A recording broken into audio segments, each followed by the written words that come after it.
दूसरा, जब जब सीमा पर तेजस और सुखोई विमान तैनात होते हैं तब तब एक उकसावा मिलता है भारत की जनता को। कोई कहता है कि बॉयकॉट चाइना प्रोडक्ट्स, कोई कहता है कि सर्जिकल स्ट्राइक हो जाना चाहिए, कोई कहता है कि बिजनेस वहां से बंद कर देना चाहिए। लेकिन जैसे अभी हम लोग, एक रिपोर्ट है आपको मैं शेयर करना चाहूंगी, द प्रिंट में थी, बहुत अच्छी रिपोर्ट थी। ये retired lieutenant general HS. Panag, ये नॉर्थ कमांड के जीओसी भी रहे हैं, और इनका कहना है, 8-9 तारीख को वैसे मैंने इंडिया टुडे पर भी इसे देखा था, कि 40 वर्ग किलोमीटर भूमि पर चाइना ऑलरेडी कब्जा कर चुका है और गवर्नमेंट डिनायल के बोर्ड में है। पहले भी जब श्रीमान अमित शाह, माननीय प्रधानमंत्री जी और रक्षा मंत्री जी ने अरुणाचल का दौरा किया था तो चाइना ने इस पर आपत्ति दर्ज की थी। लेकिन जितना हमें मीडिया प्रोजेक्ट करती है हम सिर्फ उतने से ही अवगत होते हैं। ये बात अलग है कि उकसाने के लिए हमारा समय समय पर इस्तेमाल होता है। तो इस रिपोर्ट के हिसाब से तो उन्होंने अपने टेंट्स लगा दिए हैं, अपने इक्विपमेंट सेटल कर दिए हैं, वो इंडियन सोल्जर्स को वहां पेट्रोलिंग नहीं करने दे रहे हैं, और 3 पॉइंट्स पे गवर्नमेंट को फौरन, गवर्नमेंट का मतलब आप समझ रहे हैं, देखिए विदेश मंत्री या विदेश नीति या कूटनीति या सामरिक नीति या देश नीति या राजनीति, चूंकि प्रत्यक्ष या अप्रत्यक्ष रूप से माननीय प्रधानमंत्री जी ही समस्त प्रकार की गतिविधियों को संचालित करते हैं। या आप पिछला कार्यकाल उठा के देखें, श्रीमती सुषमा स्वराज जी हमारी विदेश मंत्री थी, लेकिन ट्विटर पर कोई कहीं फंसा है किसी देश में या मछुआरों की समस्या है, इससे ज्यादा एक्सपोजर उन्हें पिछली गवर्नमेंट में नहीं मिला।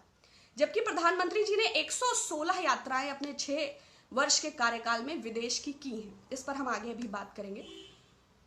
तो प्रधानमंत्री जी से ही ये कहने की आवश्यकता है कि अगर चाइनीज ट्रूप्स हमारे सोल्जर्स को वहां पेट्रोलिंग नहीं करने दे रहे हैं, अगर वो गैल्वान वैली तक आ चुके हैं, अगर वो फिंगर 4 से फिंगर 8 तक आ चुके हैं, अगर उन्होंने पैंगोंग लेक तक अपने टेंट्स और डेरा बनाया है, अगर 40 किलोमीटर, जो कि सैटेलाइट के द्वारा रिपोर्ट्स हैं कि वहां कंक्रीट है, गिट्टी है, तो सरकार इस पर हस्तक्षेप क्यों नहीं कर रही? मैं लाल आंखें वाला उदाहरण नहीं दूंगी, लेकिन आंखें बंद क्यों हैं? मोदी जी को सब लोग परिचित हैं उनकी, मैंने कहा ना कि विदेश नीति, कूटनीति, राजनीति, तो वाई, ये लोगों को स्पष्ट जरूर करना चाहिए। दूसरा मैं कहना चाहती हूं कि हमारे जो नॉर्मली देशवासी हैं वो इस मोड में आ जाते हैं कि आप उसको बाइकआउट करें। प्रधानमंत्री जी ने भी भाषण में आत्मनिर्भर भारत की बात की।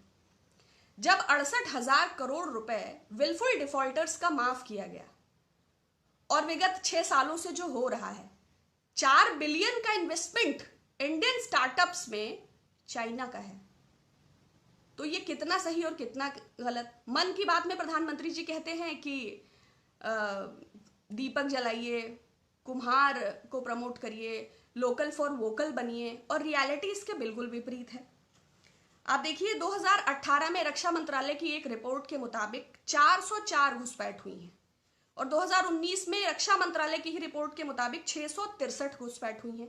तो क्या ये व्यापार और घुसपैठ ये एक साथ चल रहा है? ये भी मोदी जी की बिजनेस पॉलिसी है। 2014 में जब माननीय प्रधानमंत्री मनमोहन सिंह जी थे तो चाइना से प्रोडक्ट्स 14.6% आता था। 16 बिलियन के लगभग इलेक्ट्रॉनिक्स और फोन्स वगैरह थे, जो अब की 25 बिलियन है। इसके अलावा electronics, mechanical, technical, chemical, cement और आयरन, स्टील। अब जबकि 6 वर्षों से मोदी जी हैं, 2016 में ये बढ़कर 28.7% हुआ, और अब 2019 में ये 34.1% है। तो ये लोकल फॉर वोकल एक ड्रामा है, या आत्मनिर्भर भारत, या जो startup India, make in India, vibrant India, investor summit, जिसमें हजारों करोड़ रुपया आप खर्च करते हैं, क्या वो लोगों को मूर्ख बनाने का या फोटोशॉप अपॉर्चुनिटी है? क्योंकि इन आंकड़ों को देखकर ये कहीं नहीं लगता कि सरकार व्यापार को बढ़ावा देने से या आत्मनिर्भर भारत को आगे बढ़ाने में, ये तो विकलांग बनाने की दिशा में है भारत को।